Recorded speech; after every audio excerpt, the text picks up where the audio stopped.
آج جو ہم کوشچن کریں گے وہ ہے نظیر اکبر آبادی کی نظم نگاری۔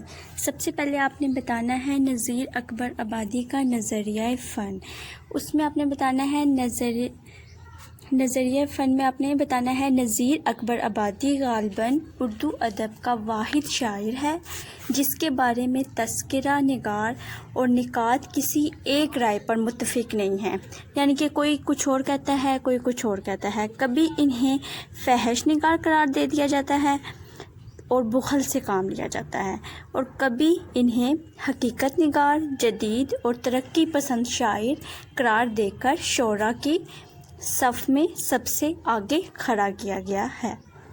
پھر آپ نے کہنا ہے نظیر اکبر آبادی کے عہد شاعری کے مطالعے سے ہمیں یہ پتہ چلتا ہے کہ انہوں نے فارسی و عربی کے مضامین کے بجائے مقامی روایات و مضامین کو جگہ دی، تخیل کے بیجا استعمال کی جگہ مشاہدے اور تجربات کو اہمیت دی، غزل کی بجائے نظم کو رواج دیا۔ پھر آپ نے اور پوائنٹ یہ بتانا ہے شاعری کو دربار سے ہٹا کر عوام کے قریب لایا گیا، شاعری کا انداز روایتی اور غیر اخلاقی کی بجائے انقلابی اور اخلاقی ہے، شعر کو آسمان سے ہٹا کر زمین پر لایا گیا۔ پھر آپ نے بتانا ہے نظیر ایک حقیقت پسند شاعر ہیں، وہ ہر چیز کو نظم کرنا چاہتے ہیں، خواہ اچھی ہو یا بری، اس سے انہیں کوئی غرض نہیں، اس سے صرف زندگی کا اظہار مقصود ہے، خواہ وہ کیسا بھی ہو۔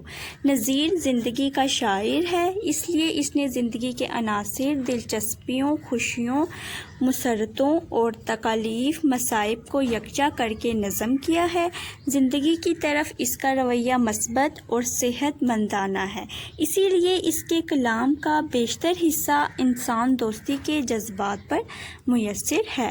پھر آپ نے بتانا ہے نظیر اکبر آبادی کی نظم نگاری۔ ہر شاعر کی شاعری میں کچھ ایسی خوبیاں ضرور ہوتی ہیں جن کی وجہ سے وہ دوسرے شاعروں سے الگ طور پر پہچانا جاتا ہے، نظیر اکبر آبادی بھی ان میں شامل ہیں۔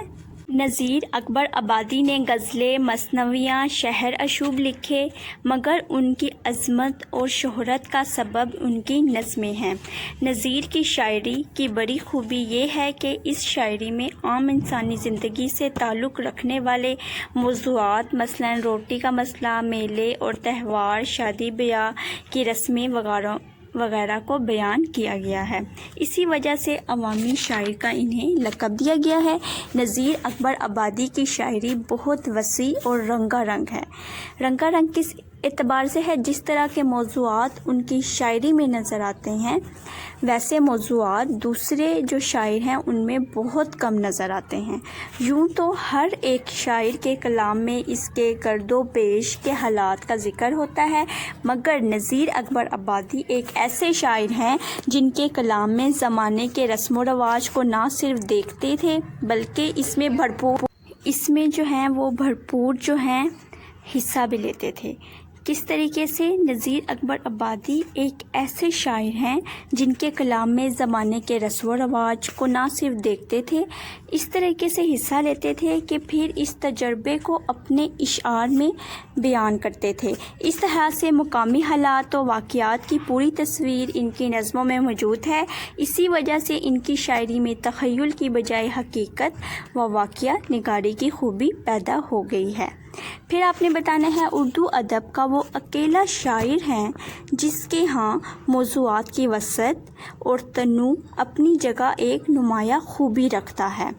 کس طریقے سے؟ نظیر کے ہاں ذخیرہ الفاظ بھی بڑھا، اسی طرح سے جب نظیر نے عوام کی زندگی کو شاعری میں بیان کیا تو اکثر جگہوں پر عوام ہی کی زبان شاعری میں استعمال کی، اسی وجہ سے انہیں عوامی شاعر کہا جاتا ہے۔